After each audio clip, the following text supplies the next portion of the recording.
দার্জিলিং ভারতের পশ্চিমবঙ্গের একটি হিল স্টেশন ভ্রমণকারীদের জন্য জনপ্রিয় জায়গা। হিমালয়ান পিক, চা বাগান, সবুজ পাহাড় সহ এর প্রাকৃতিক সৌন্দর্যের জন্য পরিচিত।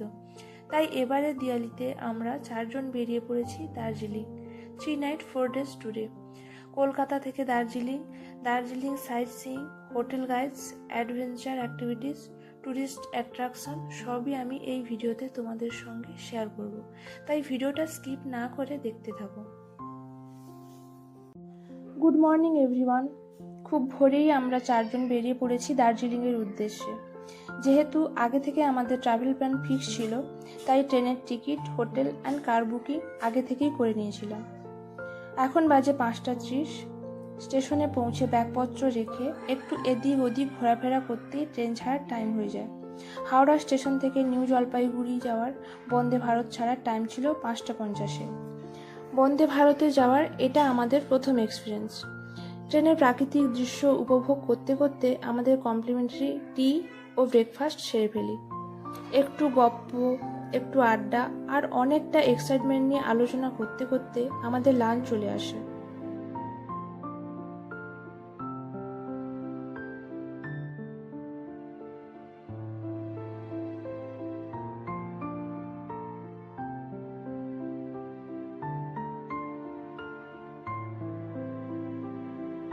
কমপ্লিমেন্টারি লাঞ্চটা কিন্তু খুব একটা খারাপ ছিল না। শেষে দেওয়া আইসক্রিমটা এনজয় করতে করতে ট্রেন সঠিক সময় নিউ জলপাইগুড়িতে পৌঁছে যায়।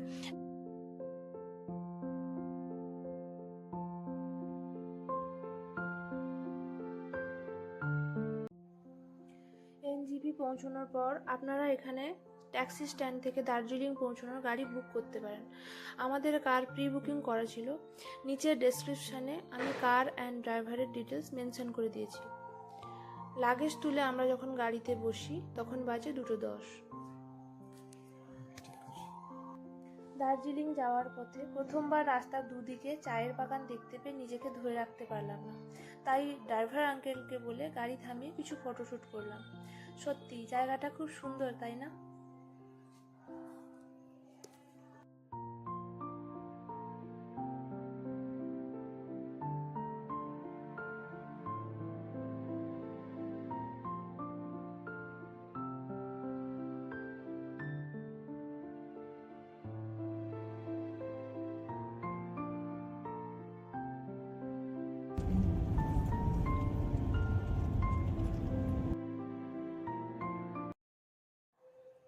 কিছুক্ষণ টাইম কাটিয়ে সোজা উঁচু আঁকাবাঁকা রাস্তা পেরোনোর পর পাহাড়ের গা বেয়ে একটা ছোট্ট ওয়াটারফল দেখতে পেয়ে আমরা গাড়ি থেকে নেমে পড়ি।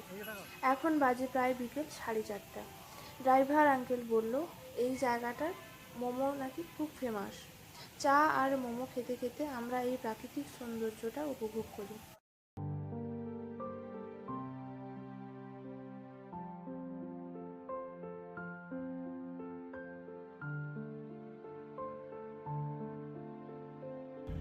দার্জিলিং যাওয়ার পথে গাড়ির ভেতর থেকে কুয়াশাচ্ছন্ন সবুজে ঘেরা পাহাড়ের সেই ভিউ চোখে না দেখলে বলে বোঝানো যায় না।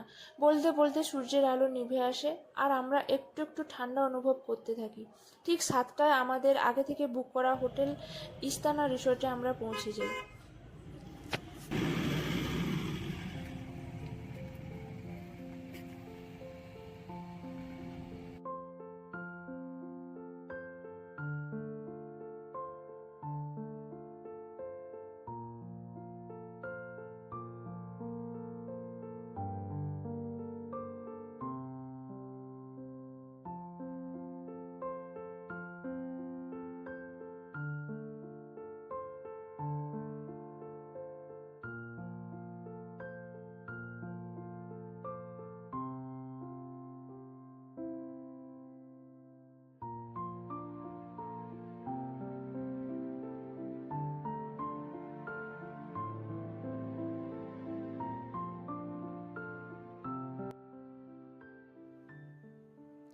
হোটেলের রিসেপশনের জায়গাটা ঘুরে দেখি এবং তারপরই ব্যবস্থা করা ছিল দার্জিলিংয়ের special T, coffee and snacks.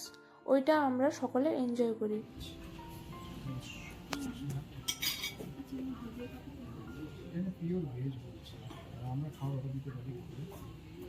চল।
রুম থেকে এখন রাত্রিতে শুধু নিচের পাহাড়ের গা বেয়ে থাকা দোকান ও হোটেলের লাইট ছাড়া আর কিছুই দেখতে পাওয়া যাচ্ছিল না।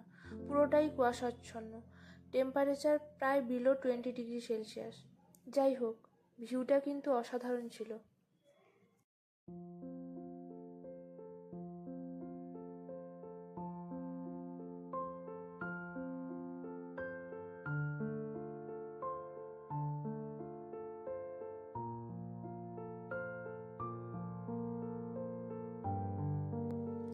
রুম অ্যান্ড বাথরুম দুটোই খুব স্পেশিয়াস ছিল।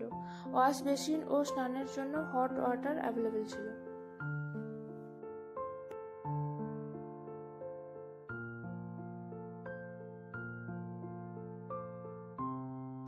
অনেক জার্নি হওয়ার জন্য ফ্রেশ হয়ে আমরা বাইরে কোথাও না বেরিয়ে এখানকার ফেমাস রেস্টুরেন্ট মহাকাল থেকে ডিনার করি। তার একটাই কারণ হলো আমরা যে হোটেলটাতে ছিলাম সেইটাতে ছিল পিওর ভেজিটেরিয়ান রেস্টুরেন্ট। ভালো করে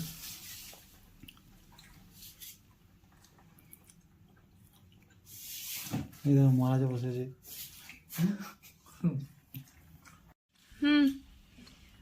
রিভিউ